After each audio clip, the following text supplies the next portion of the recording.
கேள்வி நீங்கள் கேட்கிறீங்களா நான் கேட்கவா? ஒரு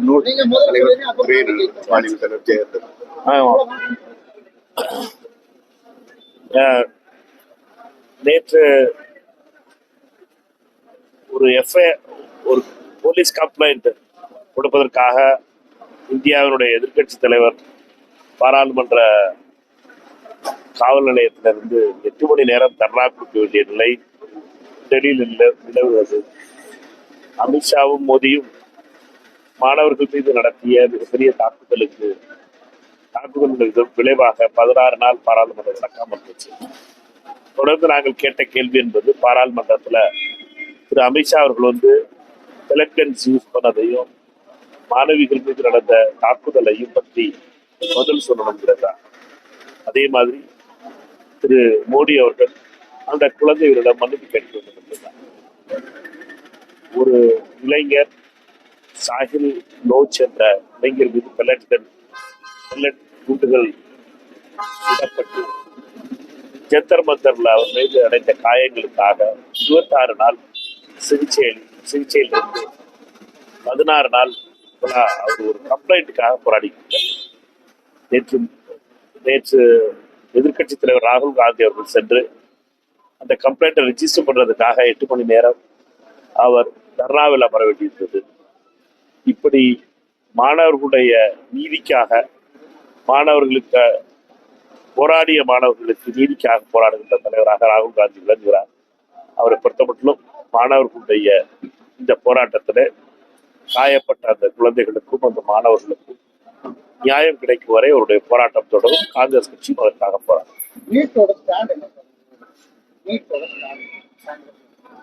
காங்கிரஸோட ஸ்டாண்ட் 2019 மேனிஃபெஸ்டோல எழுதி கொடுத்துட்டோம். தமிழ்நாட்டுக்கு நீட் வராது, மாநிலங்கள் முடிவு செய்யறபடி நீட் நடக்கும். தமிழ்நாட்டை பொறுத்த மட்டும் 2019 ராகுல் காந்தி அவர்கள் அறிவித்தது, காங்கிரஸ் கட்சி நீட்டை தமிழ்நாட்டுக்கு எக்ஸாம் பண்ணும்.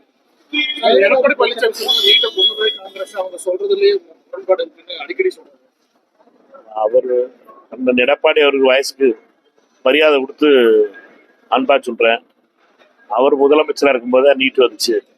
அவர் முதலமைச்சராக இருக்கும்போது தான் முதல் தற்கொலை நடைபெற்றது. அனிதாவுடைய தற்கொலை நடைபெற்றது அவருடைய முதலமைச்சர் காலத்துல. அவர் அப்பவே சொல்லியிருக்கலாம், நீட் தமிழ்நாட்டுக்கு கூடாது, அடுத்த வருஷத்துக்கு நீட் நடத்தக்கூடாதுன்னு. 2019 தேர்தலுக்கு முன்னாடி அமித்ஷாட்டை மோடிட்டை கண்டிஷன் போட்டிருந்தாருன்னா உங்களோட அலையன்ஸ் வைக்க மாட்டோம்னு.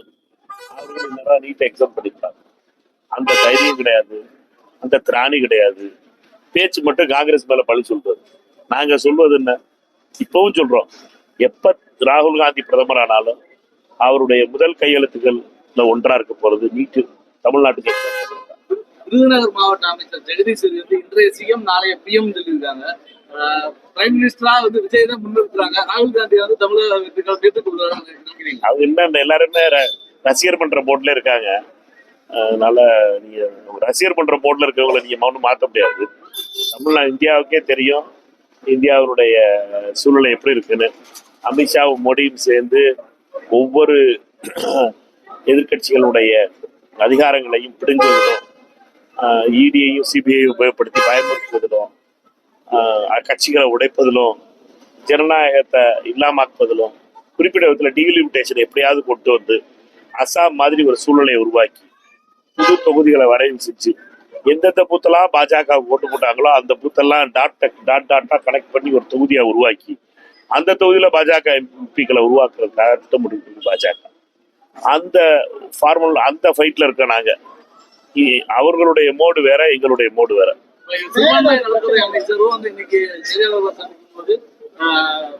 பிரதமர் வேட்பாளர் யார் தேர்தலுக்கு முன்னாடி 3 மாதங்களுக்கு முன்னாடி தான் முடிவு செய்வோம். விஜய் பிரதமர் வேட்பாளராக அப்படிதான் முடிவு செய்வோம் அப்படின்னு நல்ல பேசியிருக்கோம். ஏற்கனவே ஆளுநர்ஜனாவும் தென்னிந்தியாவிலிருந்து பிரதமரை கொண்டு வரணும் அப்படின்னு சொல்லியிருக்காரு. அப்படிங்கிறப்ப காங்கிரஸை தவிர்த்து காங்கிரஸ் கூட இருக்கக்கூடிய எல்லாருமே ராகுல் காந்தியை ஏற்றுக்க தயங்குறாங்களா, இல்லை ஏற்றுக்க விரும்பல? இல்ல, நீங்க லீகலா ஒரு ஆல் இண்டியா கட்சியில குஞ்ஞாலிக்குட்டியில கேட்க வேண்டிய கேள்வியை பிடிச்சிட்டு இங்க துறை அமைச்சர்கிட்ட கேட்டீங்கன்னா அதுக்கெல்லாம் நான் பதில் சொல்ல முடியாது. குஞ்ஞாலிக்குட்டியோட எப்ப பெங்களூர் ஹைதராபாத் கோயம்புத்தூர் ஏர்போர்ட் வராரோ குஞ்சால் குட்டி அப்ப கேளுங்க அவர்கிட்ட யாருன்னு. குஞ்சால் குட்டி முதல்ல தெளிவா சொல்லுவார். மேகதாது பிரச்சனை இல்லை. உங்களுக்காக தான் நாங்க டேம் கட்டுறோம், எங்களுக்காக இல்லைன்னு. ஆனா நீங்க வந்து தாவேக்காக கூட்டணியில இருக்கீங்க. ஆனா இங்க வந்து மேகதாது நாங்க கட்ட மாட்டோம். ஒரு செங்கலை கூட ரெண்டு நிலையா இருக்கு. நீங்க ஒண்ணு ரொம்ப தெளிவா புரிஞ்சுக்கணும். ஒரு ஊருக்கும் இன்னொரு ஊருக்கும் தண்ணி பிரச்சனைக்கு நம்ம கோர்ட்டுக்கு போறோம். ஒரு மாவட்டத்துக்கும் இன்னொரு மாவட்டத்துக்கும் தண்ணி பிரச்சனை. இது காவிரிங்கிறது ஒரு மாநிலத்துக்கும் ஒரு மாநிலத்துக்குமான பிரச்சனை. ஏன் எங்களை பொறுத்த மட்டும் தாங்க தமிழ்நாடு காங்கிரஸ் கமிட்டியை சார்ந்தவர். எங்களுடைய நிலைங்கிறது ஒரு செங்கல் கூட வைக்கக்கூடாது, மேகதாது வைக்க விட மாட்டோம் நாங்க இருக்க வரைக்கும். இதுதான் எங்களுடைய நிலை. கர்நாடகத்தினுடைய அரசியல்வாதிகள் தேவகவுடாவா இருக்கட்டும், எடியூரப்பாவா இருக்கட்டும், அசோகா இருக்கட்டும், டிகேவா இருக்கட்டும், எல்லாரும் அவர்களுடைய நிலை என்னட்டா மேகதாது கட்டணம். அவர்களை பொறுத்த மட்டும் மேகதாது கட்டணம்ங்கிறது எதற்காக என்பது எனக்கு தெரியல. எதற்காக அவர்கள் வந்து தண்ணி பிரச்சனையை வந்து இவ்வளவு பெரிய பிரச்சனை ஆகிட்டாங்க. காவிரி பிரச்சனைங்கிறது வந்து ரொம்ப முக்கியமான பிரச்சனை தமிழ்நாட்டுக்கு. தண்ணி கர்நாடகாவுடைய பெங்களூர் நகரத்துக்கு தண்ணி வேணுங்கிறது பல வகையில அறிவியல் பூர்வமாக நிரூபிக்கப்பட்டிருக்கு. அதற்கு வழிகள் நிறைய வேற வழிகள் இருக்கு. காவிரி மட்டும் மேகதாது மட்டும் வழி கிடையாது. ஆனால் அவர்கள் விளம்பரத்திற்காக கடந்த 10 வருடங்களா திருப்பி கர்நாடக அரசியல்வாதிகள் இந்த பேச்சு பேசிட்டு வராங்க. இப்பொழுதும் மத்திய அரசு அதை திருப்பி மாத்திருக்கு. இதுல ரொம்ப முக்கியமான பொறுப்பு மத்திய அரசுடைய கைது. மத்திய அரசு அனுமதி கொடுக்கலன்னா மேகதாது கட்ட முடியாது. நாங்க அழுத்தம் கொடுக்கறதுலாம் மத்திய அரசு தான். மத்திய அரசை பொறுத்த மட்டும் மேகதாது கட்டுவதற்கு அனுமதி கொடுக்கக்கூடாது. தமிழ்நாட்டுக்கு எதிரானது. அது எந்த சாக்லேட் பேப்பர்ல சுத்தி டிகே கொடுத்தாலும் சரி, இது வந்து தமிழ்நாட்டுக்கு நல்லதாக்கும், உங்க ஊருக்கு தண்ணி வந்துருமாக்குல, அதெல்லாம் கதை, அதெல்லாம் நம்பக்கூடாது. தமிழ்நாட்டுக்கு விரோதமானது மேகதாது. தமிழ்நாடு காங்கிரஸ் கட்சி முழுமையாக மேகதாது எதிர்ப்பதற்காக என்ன நடவடிக்கை எடுக்கணுமோ எடுக்கும். ஒரு பக்கம் கர்நாடகா மேகதாது அணைக்கிறாங்க. நேற்றைக்கும் அந்த மாநாட்டில் சதீசன் அவர்கள் கேரளா முல்லை பெரியாரை எதிர்த்து பேசுகிறார். இந்த பக்கம் காங்கிரஸ் இல்ல, இது தமிழ்நாட்டினுடைய பிரச்சனை. இது கட்சிகளுக்கு கிடையாது. மக்கள் மத்தியில தாவேக்கா நடவடிக்கை எடுக்கலைங்கிற மாதிரி ஆயிருக்கு. இல்ல, அது தவறுதலா நீங்க குறைச்சிக்க கூடாது. இது ஒண்ணு தாவேக்கா ஆட்சி வந்த உடனே முல்லை பெரியார் வரல, மேகதாது இப்ப ஒண்ணும் வரல. இது திமுக ஆட்சியில காங்கிரஸ் கூட இருக்கும் போதும் இல்ல, ரெண்டு கேட்டுக்கு ஒண்ணு முடிக்கிறேன். நாம அப்ப கம்யூனிஸ்ட் கட்சி கம்யூனிஸ்டும் இங்க ஆதரவு தெரிவிச்சுட்டு இருந்துச்சு, மார்க்சிஸ்ட் கம்யூனிஸ்டும் ஆதரவு தெரிவிச்சு திமுகவுக்கு. அதனால இது வந்து முல்லை பெரியார் நேத்து காலையில வந்துட்டு இன்னைக்கு சாயந்தரம் நீங்க கேட்கல. முல்லை பெரியார் எப்பவுமே இருக்குது. உச்ச நீதிமன்றம் ரொம்ப தெளிவா சொல்லுது. அங்க எல்லாம் கேம்பெயின் என்ன, அவங்களுடைய விதிக்கு கட்டின டேம் சேஃப் இல்லை அப்படின்னு ஒரு கேம்பெயின் நடக்குது இடுக்கி மாவட்டத்தில், கோட்டயம் மாவட்டம். அதை நம்பி மக்கள் என்ன நினைக்கிறாங்கன்னு, நீங்க வந்து அந்த டேம் சேஃப் இல்லை, டெட் சேஃப் இல்லை. சுப்ரீம் கோர்ட் வரைக்கும் போயாச்சு. சுப்ரீம் கோர்ட் கிளியரா சொல்லிச்சு முல்லை பெரியார் டேம் சேஃபா இருக்கு, அதனுடைய ஹைட்டை உயர்த்தணும். இந்த தமிழ்நாட்டுக்கு நீதி கிடைச்சது. இதைத்தான் நம்ம சொல்லிட்டு வர்றோம். இப்ப கேரளா முதலமைச்சர் வந்து திருப்பி கோல் போஸ்ட சேர்ந்து புதிய சாக்லேட் கவருக்குள்ள வச்சு அவரும் மறைச்சு காட்ட விரும்புறாரு. நீங்களே கட்டிக்கிறீங்க, நீங்களே பக்கத்துல ஒரு டேம கட்டிக்கிறீங்க, நீங்களே அதனுடைய மெயின்டெனன்ஸ் இப்ப நாங்களே பண்ணி தர்றோம்னு சொல்றாரு. இந்த இந்த இந்த சாக்லேட் கொடுத்து இந்த சின்ன பிள்ளைய ஏமாத்துற வேலையெல்லாம் இங்க நடக்காது. தமிழ்நாட்டை பொறுத்த வரைக்கும் நம்ம ஏமாறவும் கூடாது, ஏமாறவும் மாட்டோம் என்று நம்புகிறேன். இந்த முல்லை பெரியார் என்பது தீர்க்கப்பட்ட பிரச்சனை. உச்ச நீதிமன்றம் மிக தெளிவாக சொல்லி இருக்கிறது. தமிழ்நாட்டினுடைய நியாயத்தை உச்ச நீதிமன்றம் உறுதி செய்திருக்கிறது. அதுல இருந்து நம்ம மாறக்கூடாது, அரசு மாறாதுங்கிற நம்பிக்கை எனக்கு. அவர்கள் காங்கிரஸ்காரர்களா பேசல, அவங்க அந்த மாநிலத்துடைய முதலமைச்சரா பேசுறாங்க. நான் திருப்பி சொல்றேன்ல, நான் காங்கிரஸ்காரரை நான் சொல்ல முடியாது. நான் சொல்றது தமிழ்நாட்டுக்காரனா சொல்லுவேன்.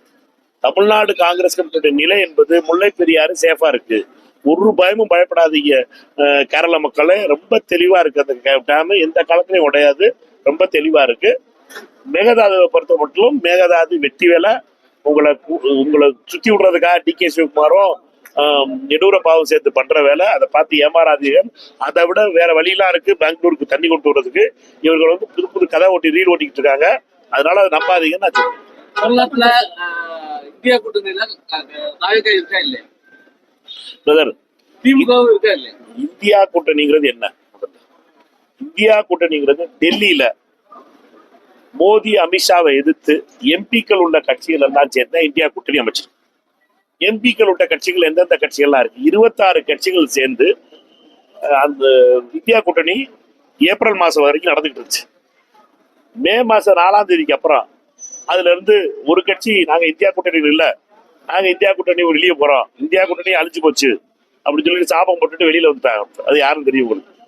அதுக்கடுத்து அவங்களோட சேர்ந்து சைலண்டா 2 பேரும் உருகிட்டு வந்தாங்க. அதுவும் உங்களுக்கு தெரியும். இல்ல இல்ல, டிஎம்டிகேயும் கமலஹாசன் கட்சி அவங்களும் சைலண்டா வந்துட்டாங்க. அவங்க இந்தியா வெளியில சொல்ல மாட்டாங்க நான் இந்தியாவில் கூட்டணிக்கு எங்களுடைய அந்த கூட்டத்துக்கு வரல. 23 கட்சிகள் தொடருது. 26 கட்சிகள் நான் சொன்ன முதல்ல 23 கட்சிகள் இந்தியா கூட்டணியில தொடருது. எப்ப தாவேகாவுக்கு எம்பி வந்துட்டாங்களோ அப்ப தாவேகாவை நாங்க இந்தியா கூட்டணியில இணைஞ்சுக்கிற சொல்லுவோம். எம்பி இல்லாதவங்களை நாங்க வாங்க வாங்க சொல்லிக்கிட்டு இருக்க முடியாது. அவர்களுக்கு எம்பி கிடையாது. எம்பி இருந்தா தான் இந்தியா கூட்டணியில சேர்த்துக்குவோம். குவாலிபிகேஷனை யார் டிக்கெட் இந்தியா கூட்டணியில சேர்க்காதனாலதான் வந்து பிரதமர் ராகுல் காந்தியை வந்து முன்னிறுத்தாம இருக்காங்க விஜய். ஏன்னா விஜய் வந்து இது வரைக்கும் பிரதமரா வந்து ராகுல் காந்தி முன்மொழியவே இல்லை. ஆனா இதுக்கு முன்னாடி ஸ்டாலின் இருந்தப்ப வந்து அவர் துணிச்சலா மாதிரியே சொல்லியிருந்தாரு தேர்தல் வரட்டும், பிரதமர் வேட்பாளர் வந்து ராகுல் காந்தி தான். ஆனா அந்த வார்த்தை தாவக்கால் வந்து யார் இருந்துமே வரல. தேர்தல் வரட்டும். முதல்ல திரு விஜய் அவர்களை பொறுத்த மட்டும் 105 இடங்கள் 106 இடங்கள் கிடைத்த உடனே முதல்ல அவர் கால் பண்ணது திரு ராகுல் காந்தி அவர். அவரை முதலமைச்சர் ஆகணும்னு ராகுல் காந்தியோட அவர் ஆதரவு கேட்டார். முதல் கடிதம் கொடுத்ததுங்கிறது ராகுல் காந்தி காங்கிரஸ் கட்சி தான் கடிதம் கொடுத்துச்சு. அதனால தாவேகா அவருடைய இன்றைய அமைச்சர்கள் எல்லாருக்கும் அந்த உண்மை தெரியும். அவர்கள் எல்லாம் அமைச்சராவதற்காக காங்கிரஸ் கட்சியுடைய ஆதரவு முதல்ல வந்துச்சு. இல்லாட்டா அமித்ஷா கதை முடிச்சிருப்பாரு. எல்லா கதையும் முடிச்ச நேரம் கட்சியை உடைச்சு அண்ணன் பழனிசாமி முதலமைச்சர் ஆக்கியிருப்பாங்க. அவர்களை பொறுத்த மட்டும் இந்த இந்த நிலை எல்லாருக்கும் புரியும். தேர்தல் வரட்டும். திரு விஜய் அவர்கள் சரியான நேரத்துல சரியான எப்பவுமே அவர் ரொம்ப கம்மியா தான் பேசுவாரு. பேச வேண்டிய நேரத்துல பேசுவார் நினைக்கிறேன். ஆனா மீடியா மற்ற இந்தியா முழுவதும் வந்து சோசியல் மீடியாக்கள்ல வந்து அடுத்த பிஎம் விஜய் தான் அப்படின்னு ஒரு பெரிய இது நடந்துகிட்டே இருக்கு. அது கேம்பெயின் பரப்புரை நடந்துகிட்டே இருக்கு. அதை வந்து உண்மையிலேயே வந்து அவர் பிஎம் கேண்டிடேட்டா அவர் வந்து முன்மொழிவுக்கு யாரெல்லாம் ஏத்துக்கிறாங்க அப்படின்ற ஒரு கேள்வி தான் இருக்கு. இதை விட எல்லாம் பெரிய சீரியஸ் பஞ்சாயத்து போயிட்டு இருக்கு பிரதர். நீங்க மோடி அமித்ஷா அவங்க சண்டை விடுறதுக்கு நீங்க 17 நாள் பாராளுமன்றத்தை சண்டை விடுறதுல இருந்து ஊருக்கு அவங்க எல்லா கட்சியையும் அமைந்து மற்ற கட்சியெல்லாம் உடச்சு நொறுக்கி குளிராகிட்டு இருக்காங்க. அந்த சண்டை போட்டுக்கிட்டு இருக்கோம். இதெல்லாம் இந்த சோசியல் மீடியால ட்ரெண்டிங் ஐட்டம்லாம் எங்கே ட்ரெண்ட் ஆயிருக்குன்னு பாருங்க. என்னைக்காவது நான் ட்ரெண்ட் ஆச்சுன்னா எனக்கு சொல்லுங்க, சொல்லி நான் பேசுவாங்க.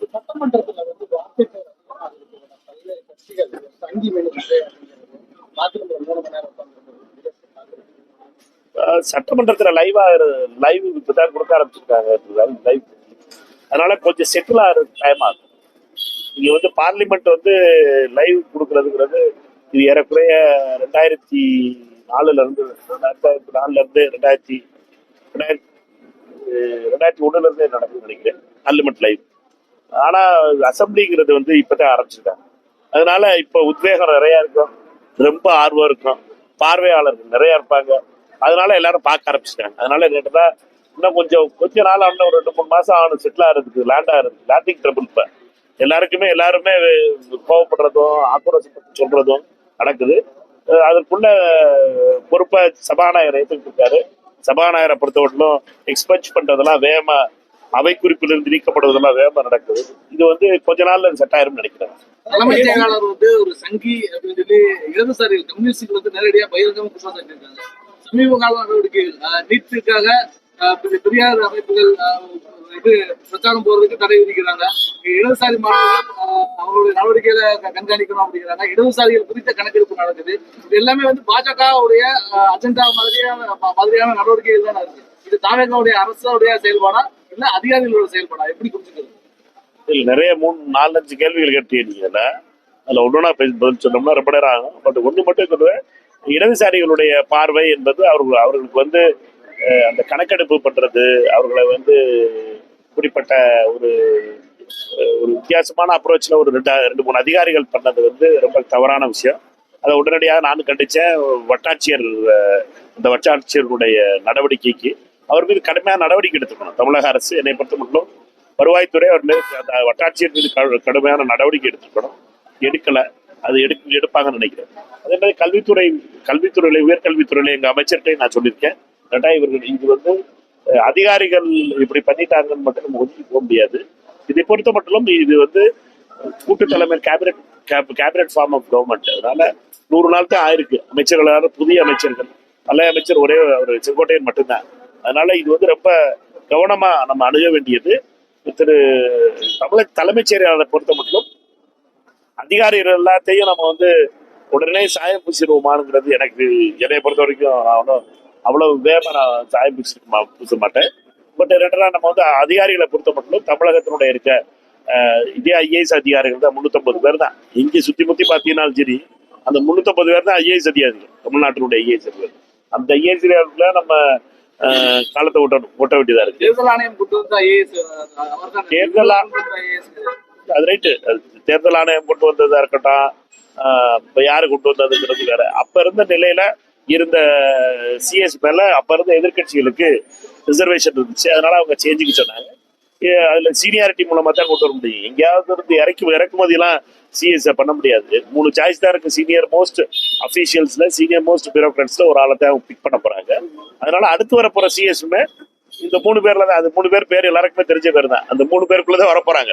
அதனால நம்ம பொறுத்தப்பட்டு எல்லாருக்கும் சாயம் பூத்த ஆரம்பிச்சோம்னா அப்புறம் சாயமே மிஞ்சாதுன்னு நினைக்கிறேன்.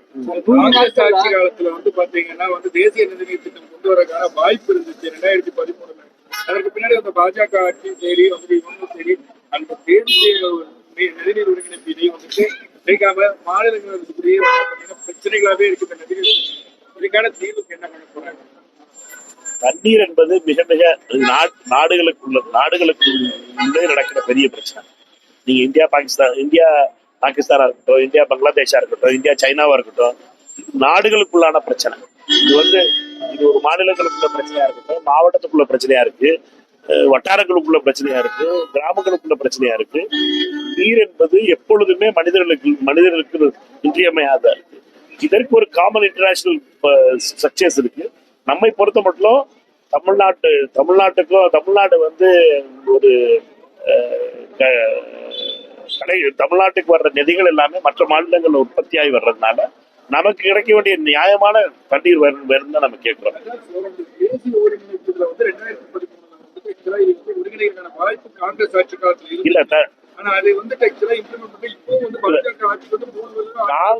காங்கிரஸ் எப்பவுமே நதிகள் இணைப்பு அந்த கதைகளை ஏத்துக்கிட்டது கிடையாது. அதெல்லாம் சும்மா கதை சொல்லிட்டே இருக்கலாம் எல்லாரும். நதிகள் இணைப்பு இந்தியா நடக்கிறதுக்கான வாய்ப்புகள் கிடையாது. சும்மா நம்ம வந்து கனவுல வேணா பாரதியார் பாட்டுல வர்றாப்புல சிந்து நதி ஓரம் சொல்லி பாட்டு பாடிட்டு காட்டலாம். பட் அது வந்து ஃபீசிபிள் கிடையாது. அதாவது என்விரான்மெண்ட் டிசாஸ்டர் நடந்தது இந்த நாட்டில். இந்தியாவுடைய தேவைகளும் இந்தியாவுடைய எல்லா ஸ்டடி ரிப்போர்ட்டும் எல்லா எக்ஸ்பர்ட் ரிப்போர்ட்டும் சொல்றது அதுதான். நம்ம இங்க ஒரு சாமிஜி இருப்பாரு, இங்க ஒரு சிவராத்திரியில அவரெல்லாம் சொல்றது, அவங்கெல்லாம் சொல்ற நதி அணைச்சிட்டா வந்துருச்சு, சக்கி மாதிரி ஆளுங்கெல்லாம் சொல்றது நதி அணைச்சிட்டா எல்லா பிரச்சனையும் எல்லா நதிகளையும் இணைக்க முடியாத நிலையில இருக்கு. இந்தியாவுடைய அந்த வழிகள்ல இருக்க நதியினுடைய ஓட்டத்தை மாற்றுவதனால இக்கலாஜிக்கல் டிஸ்டர்பன்ஸ் நடக்கும். அது ரொம்ப பெரிய ஆபத்தா முடியும். நம்ம வாட்டர் மேனேஜ்மெண்ட்ல தான் நாங்க ஸ்ட்ரெஸ் கொடுக்குறோம். எப்படி வாட்டர் மேனேஜ்மெண்ட் நம்ம பண்ணணுங்கிறத ரொம்ப முக்கியமா இருக்கக்கூடிய அதற்கான அமைப்புகளை வலுப்படுத்த நினைக்கிறோம். மாநிலத்துக்கு மாநிலமான உறவுகள்ல அது ரொம்ப முக்கியமான விஷயம். 100 நாள் ஆட்சியில வந்து 1 லட்சம் கோடி முதலீடுகளை வந்து கொண்டு வந்துட்டோம் அப்படின்னு சொல்லி தொழில்துறை அமைச்சர் 100 நாட்கள்ல 1 லட்சம் கோடி கொண்டு வர முடியுமா? பிராக்டிகலா அது சரியா? எப்படி ஃபீல் பண்றீங்க? 1 லட்சம் கோடி வந்து 100 நாள்ல ஈஸியா கொண்டு வந்துட முடியும்? முதலீடு பத்தி உங்களுக்கு தெரியும். அவ்வளவு சீக்கிரத்துல 1 லட்சம் கோடி கொண்டு வர்றது பெரிய விஷயம். 100 நாள்ல கொண்டு வந்துட்டோம் அப்படிங்கிறது. தமிழ்நாட்டை பொறுத்த வரைக்கும் தமிழ்நாடுடைய பேசிக்ஸ் ஃபவுண்டேஷன்ஸ் வந்து ஸ்ட்ராங்கா இருக்கு. அதனால தமிழ்நாடுக்கு வந்து இன்வெஸ்ட்மெண்ட்ஸை கொண்டு வர்றதுங்கிறதும் பிளஷ் பண்றதும், அது இண்டஸ்ட்ரீஸ் வந்து பிளஷ் பண்றதும், நாங்க எங்களோட இன்டென்ட்டை காட்டுறதும் நடக்கிறது தான். நடக்காதெல்லாம் சொல்ல முடியாது. நம்ம எல்லா இடத்துலயுமே முதல்ல அவர் எடப்பாடியாருன்னு இன்டர்நேஷனல் விசிட்ஸ் போகும்போதும் சரி, யாரெல்லாம் ப்ராமிஸ் பண்ணியிருந்தாங்களோ அதனுடைய யாரெல்லாம் நீங்க ஸ்டடி பண்ணீங்கன்னாவே தெரியும். யாரெல்லாம் அப்போ அனௌன்ஸ் பண்ணியிருந்தாங்களோ மினிமம் 50% ஆகுது அது மெட்டீரியலைஸ் ஆகுது. தமிழ்நாட்டில் 40% கூட மெட்டீரியலைஸ் ஆகுது. அதே மாதிரி திரு ஸ்டாலின் அவர்கள் ஃபாரின் ட்ரிப் போய் இன்வெஸ்டர்ஸ் மீட் நடத்தும் போதும் அதே மாதிரி நம்மளுக்கு வந்திருக்கு. இது 100 நாளைக்குள்ள 1 லட்சம் கோடி கொண்டு வந்துட்டோம்னு சொல்லி அமைச்சர்கள் சொல்லியிருக்கிறதும் தமிழ்நாட்டுல இன்னும் இன்டென்ட் இருக்குங்கிறதை காட்ட முடியுது நம்மளை பொறுத்தவரைக்கும். இதுல நம்ம குறைகள் தேடுவதை விட இது எத்தனை ஆயிரம் வேலைகளை உருவாக்குது, அந்த வேலைகளை கடைசி வரைக்கும் நம்ம வந்து 1 லட்சம் வேலைகள் கிடைச்சிருச்சு அப்படிங்கிறாங்க. 1 லட்சம் வேலைகளுக்கு வருவதற்கான வாய்ப்பு இருக்கு. அதாவது வந்து யாரு கையெழுத்து போட்டாங்களோ, கையெழுத்து போட்ட உடனே கம்ப ஊண்டி டீ கடை வைக்க முடியாது. இது வந்து பல நாள் வேலைகள் அது. அதனால அவங்க கையெழுத்து போட்டு லேண்ட் அலாட் பண்ணி அவங்க வேலையை ஆரம்பிச்சு அப்புறம் ரெக்ரூட் பண்ணி அதுக்கப்புறம் மிஷினரியை வச்சு திருப்பி அதை டெஸ்ட் பண்ணி திருப்பி அவங்க ப்ரொடியூஸ் பண்ணி எதுவும் யூனியன் பிரச்சனை இல்லாம வண்டி ஓடி இதெல்லாம் நடந்தா தான் நீங்க ஒரு ஸ்ட்ரக்சர் கொண்டு வர முடியும். பட் தமிழ்நாட்டினுடைய ஃபவுண்டேஷன் ஸ்ட்ராங்கா இருக்கு. நம்ம வந்து இது வந்து ஒரு அரசியல்ல மட்டும் நடக்கல. தொடர்ந்து நம்ம ஆர் வெங்கட்ராமன்ல தொடங்கி முரசொலி மாறன் அவர்களுடைய காலங்கள்ல இருந்து இப்ப இருக்க தொழில்துறை அமைச்சர் கீர்த்தனா வரைக்கும் பலருடைய கான்ட்ரிபியூஷன் இருக்கு. இது என்னட்டா ஒரு நாள் மேஜிக் மாதிரி வந்துடாது. என்னட்டா உடனே நான் போனேன் ஒரு 3 நாளைக்குள்ள நான் 1 லட்சம் கோடி ரூபாய் கொண்டு வந்துட்டேங்கிறது வந்து அது ஒரு இன்ஸ்டன்ட் கிடையாது. தமிழ்நாடுடைய பேசிக் ஃபவுண்டேஷன் இண்டஸ்ட்ரியல் நம்மளுடைய கல்ச்சர், நம்மளுடைய பியூரோக்ராட்டிக் கல்ச்சரா இருந்தாலும் சரி இதுவுமே ரொம்ப ஸ்ட்ராங்கா இருக்கு. அதனாலதான் தமிழ்நாடுடைய ஜிடிபி கான்ட்ரிபியூஷன் 9.2 இருக்கிறதுக்கு காரணம் என்னன்னா இட்ஸ் அ கன்சிஸ்டன்சியா நம்மளுடைய பாலிசியில எந்த கவர்மெண்ட் வந்தாலும் சரி பெரிய பாலிசி சேஞ்ச் கிடையாது. எந்த ஒரு ப்ராஜெக்டையும் கேன்சல் பண்றது கிடையாது. பல மாநிலங்கள்லாம் ஆந்திராவில எல்லாம் பாத்தீங்கன்னா போன கவர்மெண்ட் பாபு கொண்டு வந்த ப்ராஜெக்டை ஜெகன் கேன்சல் பண்றதோ, ஜெகன் கொண்டு வந்த ப்ராஜெக்டை பாபு கேன்சல் பண்றதுமா எல்லாம் கல்ச்சர் இருக்கு. அது மாதிரி கல்ச்சர் இங்க கிடையாது. எவ்வளவு இருந்தாலும் சரி கலைஞருக்கும் ஜெயலலிதா அம்மாவுக்கும் அந்த அம்மா எதையும் இன்வெஸ்ட்மெண்ட்ஸை கேன்சல் பண்ணல. அதே மாதிரி கலைஞரோட காலம் வரும்போதும் அவரும் அந்த அம்மாவுடைய கவர்மெண்டோட டிசிஷன்ஸ் அவர் கேன்சல் பண்ணல. எடப்பாடியாரும் அதே மாதிரி ஃபாலோ பண்ணாரு. அதே மாதிரி அண்ணன் ஸ்டாலின் அவர்களும் ஃபாலோ பண்ணாரு. தெர் இஸ் நம்மளுடைய அட்மினிஸ்ட்ரேட்டிவ்ல ஒரு கன்சிஸ்டன்சி இருக்கு. அதனால இன்வெஸ்ட்மெண்ட் கொடுக்கலாம். சரியா? கட்சி தலைமை அலுவலகத்தில் வந்தே மாதர பாடல் வாதிலே நிறுத்தப்பட்டது. வந்தே மாதர பாடலை பொறுத்தவரை காங்கிரஸ் நிலைப்பாடு, எங்களுடைய நிலைப்பாடு சர்தார் பட்டேலும் நேருவும் காந்தியும் எந்த வந்தே மாதரத்தை கொடுத்தாங்களோ அந்த வந்தே மாதரத்தை நாங்க பாடணும்னு நினைக்கிறோம். அப்ப அவங்க கொடுக்கும்போது 1937 கொடுக்கும்போது அந்த பாடாத அந்த ஆர்எஸ்எஸ் காரர்கள், இந்த இந்து மகாசபைக்காரர்கள், இப்ப வேற பேர் வச்சு பாஜகன்னு வந்து நிக்கிறவர்கள் அப்ப பாடினாங்களா நேற்றுனா பாடல. அப்ப வந்தே மாதிரிவே பாட மாட்டேன்ட்டாங்க. இவர்களுடைய பஞ்சாயத்து என்னன்னா எப்ப காந்தியும் சர்தார் பட்டேலும் காமராஜரும் ராஜாஜியும் சத்தியமூர்த்தியும் இதை பாடினாங்களோ அப்ப வந்து இவர்கள் வந்து வந்தே மாதரத்தை பாடல. இவர்கள் பாடுவதெல்லாம் மத பிரச்சனையை உருவாக்கி விடணும், 4 பேரை கேவலப்படுத்தணும். நீங்க வெஜிடேரியன் சாப்பிட மாட்டீங்க, நான்வெஜ் சாப்பிடுவீங்கன்னா நான்வெஜ் கொடுக்க மாட்டோம், வெஜிடேரியன் தான் சாப்பிடணும். உங்களுக்கு கலகத்தை மூட்டுறதும் உங்களுடைய விருப்பங்களுக்கு உங்களுடைய சாய்ஸை கேவலப்படுத்துறதுன்னு தான் இந்த ஆர்எஸ்எஸ் பாஜக பஜ்ரங்களுடைய வேலை. இதை சொல்லி கடை ஓட்டிக்கிட்டு இருக்காங்க. அது நார்த் இந்தியாவில் ஓடும் அந்த படம். வந்தே மாதரம் பாடினாங்களா பாடலையாங்கிறது இங்க ஒன்றும் ஓட போறது இல்லை. வந்தே மாதரத்துக்கு முழு அர்த்தம் கட்டினா நம்மளால பல பேருக்கு தெரிய மாட்டேங்குது. வந்தே மாதரத்துடைய முழு அர்த்தம் என்னப்பா அப்படின்னு நாங்க எதுதானே போட்டோம். எதுதானே அந்த எந்த சட்டமா இருந்தாலும் சரி நாங்க ஓட்டு போடாம இருக்கும் போது நீங்க ஓட்ட தட்டிட்டு போனீங்கன்னா அது ஒரு சட்டமா? சட்டமே கிடையாது. அது வந்து எந்த காலத்திலயும் எங்களால சட்டமா ஏத்துக்கிற முடியாது. அது வந்து போலி சட்டம். அது எந்த ஒரு விவாதமே இல்லாம ஒரு சட்டத்தை பாஸ் பண்ணிட்டு போனீங்கன்னா நீங்க அது பேர் சட்டமா? அது என்ன விவாதம்? நீங்க வந்து அது வேற பார்லிமெண்ட் சொல்லுவீங்களா இல்ல நோட்டீஸ் போட? நீங்க கூட எந்த நோட்டீஸ் வேணாலும் ஒட்டுவீங்க. விவாதத்துக்கு கேட்டீங்கன்னா ஓட்டிங் கேட்டீங்கன்னா கொடுக்க மாட்டீங்க. நான் கத்திக்கிட்டு இருப்போம், சண்டை போட்டுக்கிட்டு இருப்போம். அப்ப பாஸ் பண்ணிடுவீங்க. ஆம் என்றோடு ஆம் என்க, இல்லை என்றோடு இல்லை என்கிட்ட பாஸ் பண்ணிட்டு முடிச்சு விட்டீங்கன்னா இங்க என்ன கேள்வி கேட்பீங்க? இப்ப தமிழ்நாட்டுல கேட்டீங்கன்னு வச்சுக்கோங்களேன். இப்ப மட்டும் ஜேடிசி பிரபாகர் அது மட்டும் பண்ணாருன்னா உடனே பத்திரிகையாளர் கேட்பீங்க இது நியாயமா ஜனநாயகமானு. அங்கே கேட்டா மட்டும் நீங்க சொல்றீங்க நீங்க எல்லாரும் பாஸ் பண்ணிட்டாங்க. அமித்ஷாவும் மோடியும் பாராளுமன்ற ஜனநாயகத்தை குழி தோண்டி புதைச்சுக்கிட்டு இருக்காங்கிறத எங்களுடைய சரியா? நன்றி. நிறைய கேள்வி கேட்டிய டயர்ட் ஆகிடுச்சு.